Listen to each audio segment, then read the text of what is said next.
Willkommen meine Damen und Herren von nah und fern, hier ist wieder der Neo, ich bin wieder zu Hause.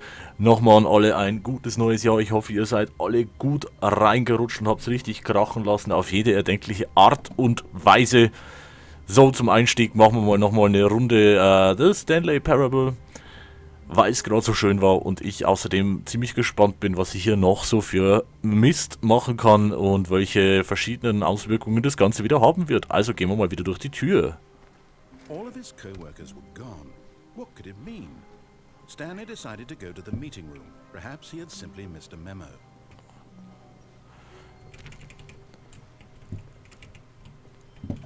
Es würde mich mal interessieren, ob es dann nach irgendeinem Playthrough irgendwas anderes wieder verändert. Aha, Computer schalten wir aus. Moment, wie komme ich denn da hin? Ich will da hin.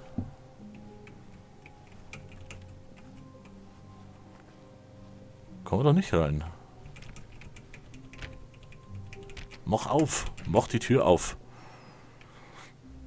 Tja, schon im neuen Jahr und da wieder alle Türen verschlossen für mich. Nein, nein, nein, so geht das gar nicht.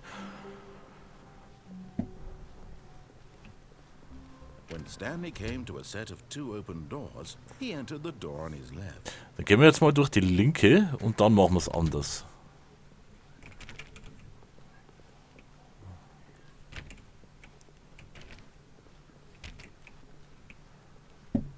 Yet there was not a single person here either.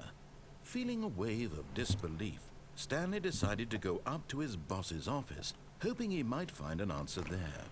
So, jetzt hoffe ich mal, dass ich noch andere Möglichkeiten habe, irgendwo hinzugehen. Aha.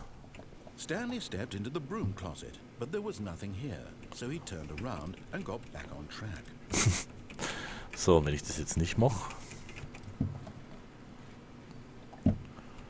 There was nothing here. No choice to make, no path to follow, just an empty broom closet. No reason to still be here. Ich finde, oh, Klebeband. Ich will das alles mitnehmen. Brauche ich für die Siedlung. That Stanley was still just sitting in the broom closet. He wasn't even doing anything.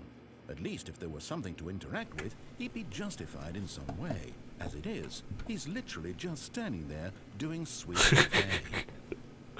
Na schön. Coming to a staircase, Stanley walked upstairs to his boss's office. Nein. Ich wollte mal runter in den Keller gucken. Ich glaube, die Russen sind da.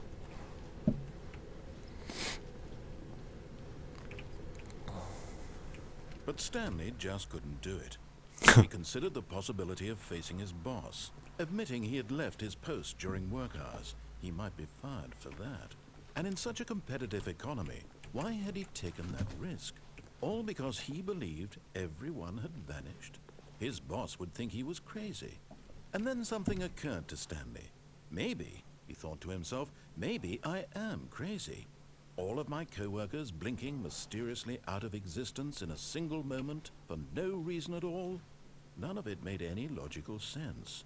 And as Stanley pondered this, he began to make other strange observations. For example, why couldn't he see his feet when he looked down? Why did doors close automatically behind him wherever he went? And for that matter, these rooms were starting to look pretty familiar. Were they simply repeating? Huh? No, Stanley said to himself, this is all too strange. This can't be real. And at last, he came to the conclusion that had been on the tip of his tongue. He just hadn't found the words for it. I'm dreaming, he yelled. This is all a dream. Oh, what a relief Stanley felt to have finally found an answer, an explanation. His co-workers weren't actually gone. He wasn't going to lose his job. He wasn't crazy after all. And he thought to himself, I suppose I'll wake up soon. I'll have to go back to my boring real-life job pushing buttons. I may as well enjoy this while I'm still lucid. So, he imagined himself flying and began to gently float above the ground. Stimmt, Then ja. he Ich imagined fliege. himself soaring through space on a magical starfield, and it too appeared. It was so much fun, and Stanley marveled that he had still not woken up. How was he remaining so lucid? And then perhaps the strangest question of them all entered Stanley's head. One he was amazed he hadn't asked himself sooner. Why is there a voice in my head dictating everything that I'm doing and thinking?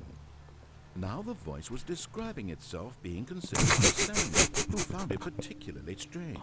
I'm dreaming about a voice describing me, thinking about how it's describing my thoughts, he thought.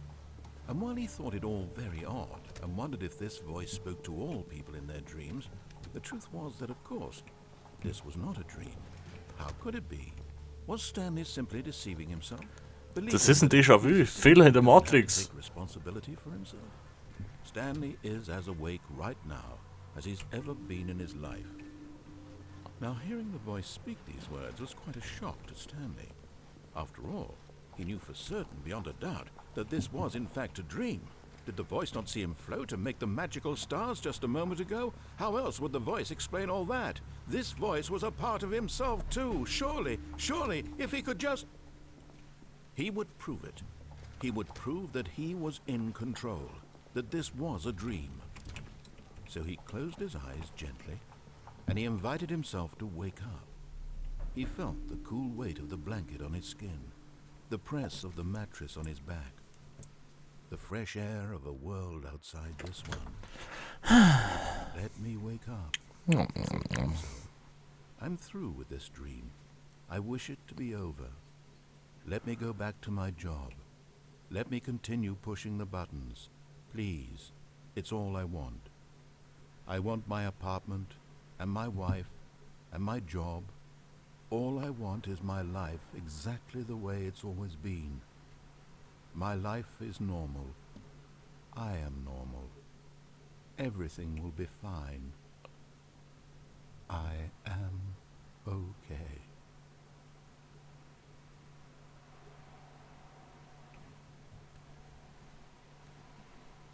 Stanley began screaming. Please, someone wake me up. My name is Stanley. I have a boss. I have an office. I am real. Please, just someone tell me I am real. I must be real. I must be. Can anyone hear my voice? Who am I? Who am I? And everything went black. Oops. This is the story of a woman named Mariella. Was? Mariella woke up on a day like any other. She arose, got dressed, gathered her belongings, and walked to her place of work. But on this particular day, her walk was interrupted by the body of a man who had stumbled through town talking and screaming to himself, and then collapsed dead on the sidewalk.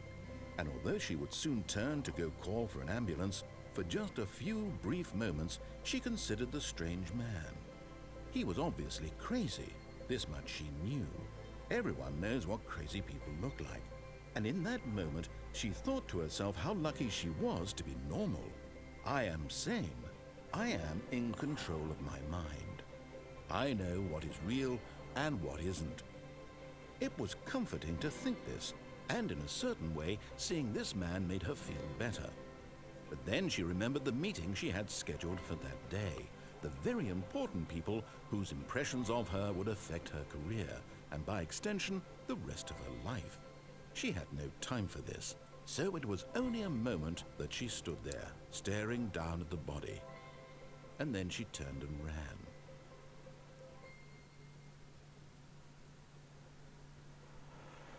Ja, da sind wir schon wieder tot. Also ich schaffe es anscheinend immer wieder, dass ich mich selbst umbringe in Stanley Parable. Und da geht's wieder von vorne los. Ja, ziemlich interessant. Finde ich auch schon wieder ziemlich geil mit dem Traum und dem Erzähler. Der macht, wenn der Erzähler vielleicht eine andere Stimme hätte, wäre das wahrscheinlich gar nicht so cool. Ja, das war's auf jeden Fall wieder. Ich wollte mich einfach nur mal zurückmelden aus dem alten Jahr ins neue Jahr. Ich hoffe, es hat euch gefallen. Mal wieder Stanley Parable. Ich denke, ich werde das doch noch mal öfter machen, weil ich finde es ganz witzig und ist für so zwischendurch auch mal ganz cool. Ja, das war's von mir und wie immer, wir sehen uns im nächsten Video. Macht's gut.